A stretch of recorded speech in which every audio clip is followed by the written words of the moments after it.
मार्च का महीना endometriosis awareness का मंथ है।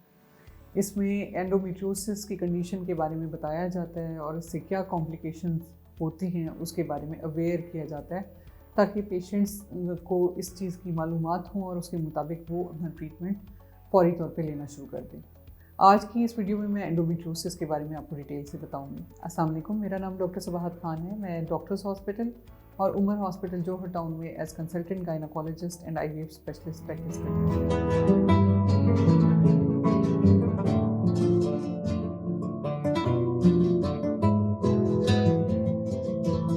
मेरे पास आईवीएफ क्लिनिक में बहुत से पेशेंट्स इनफर्टिलिटी के प्रॉब्लम्स के साथ आते हैं। कुछ मेल फैक्टर्स होते हैं, किसी में फीमेल फैक्टर्स होते हैं, किसी में ट्यूब्स ब्लॉक होती हैं, किसी के एग्स का रिजर्व कम होता है और कुछ पेशेंट्स ऐसे आते हैं जो एंडोमेट्रियोसिस के साथ होते हैं। मैं अपने फर्टिलिटी क्लिनिक के पेशेंट्स को देखूं तो उसमें मुझे लगता है कि 1/3 ऑफ पेशेंट ऐसे आते हैं मेरे पास जिनको कोई थोड़ा बहुत या ज़्यादा एंडोमेट्रियोसिस का प्रॉब्लम होता है। कुछ में स्वेरिटी इसकी कम होती है, कुछ में स्वेरिटी ज़्यादा होती है और उसके बाद वो प्रेगनेंसी करने में कामयाबी उनको नहीं हो रही होती।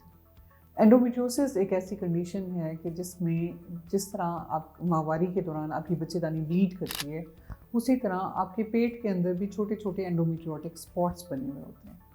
और जब भी आपको माहवारी आती है हार्मोन्स के इफेक्ट की वजह से, तो वो एंडोमेट्रियोटिक स्पॉट्स भी ब्लीड करना शुरू हो जाते हैं। छोटे छोटे स्पॉट्स होते हैं, जब वो ब्लीड करते हैं तो स्ट्रेच होके वो एरिया बढ़ जाता है, जिसकी वजह से पेन होना शुरू हो जाता है, सोजिश हो जाती है आपके पेट के अंदर।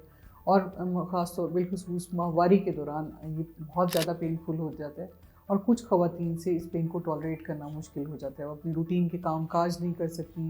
पेन किलर्स इंजेक्शंस की फॉर्म में उनको लेने पड़ते हैं। कुछ ख़वातीन को हॉस्पिटलाइज होना पड़ता है। ये डिपेंड करता है उनकी एंडोमेट्रियोसिस की सिविरिटी पे कि उनका केस कितना स्वेयर है। बाज़ औक़ात ये छोटे छोटे होते हैं, लेकिन जिनके केसेस ज़्यादा स्वेयर होते हैं उसमें ये एंडोमेट्रियोमास साइज़ में बड़े होते जाते हैं और स्ट्रेच होते जाते हैं, जिसकी वजह से उनको मुसलसल पेट के निचले हिस्से में दर्द रहना शुरू हो जाता है। अगर ये स्वेयर प्रॉब्लम हो और मसाने पे एंडोमेट्रियोटिक स्पॉट्स आ जाएं तो पेशाब करने में पेन होता है, जिसे डिस्यूरिया कहा जाता है। बाज़ औक़ात आंतों के ऊपर जब एंडोमेट्रियोटिक स्पॉट्स होते हैं तो फिर पखाना करने के वक्त भी पेन होना शुरू हो जाता है कि ना सिर्फ पहले माहवारी के वक्त दर्द होता था, ये पेट के निचले हिस्से में दर्द होता था, बाद में पेशाब या पखाना करना भी बहुत पेनफुल होता है ऐसी ख़वातीन के लिए। तो ऐसी सूरत में एंडोमेट्रियोसिस का डायग्नोसिस होना और बर वक्त इलाज होना ज़रूरी है। इन सिम्टम्स के अलावा एक और कॉम्प्लिकेशन फर्टिलिटी की है कि जिसमें ऐसी ख़वातीन जिनमें एंडोमेट्रियोसिस का प्रॉब्लम होता है, उनकी ट्यूब्स अफेक्ट होती हैं, उनकी ओवरीज अफेक्ट होती हैं, उनके अंडों की क्वालिटी ख़राब होती है, अंडे नहीं बन पा रहे होते, ट्यूब्स ब्लॉक होती हैं और उनको हमल नहीं होता। तो ऐसे केसेस में इनफर्टिलिटी का सामना उनको करना पड़ता है। एंडोमेट्रियोसिस की फौरी तौर पे तशख़ीस ज़रूरी है।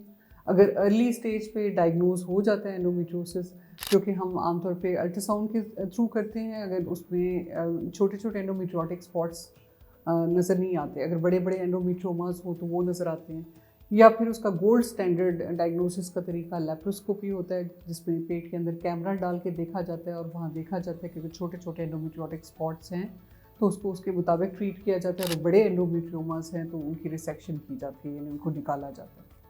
अगर एंडोमेट्रियोसिस अर्ली स्टेज पे डायग्नोज होती है तो फिर हम उसको मेडिकल ट्रीटमेंट के ज़रिए कंट्रोल कर सकते हैं और फिर फौरी तौर पे फर्टिलिटी ट्रीटमेंट पे जा सकते हैं। अगर एडवांस स्टेज पे है तो ऐसी सूरत में सर्जरी करके आपके पेट के अंदर की जगह को क्लीन किया जाता है और उसके बाद फौरी तौर पर आईवीएफ के तरीका इलाज से प्रेगनेंसी कराई जाती है।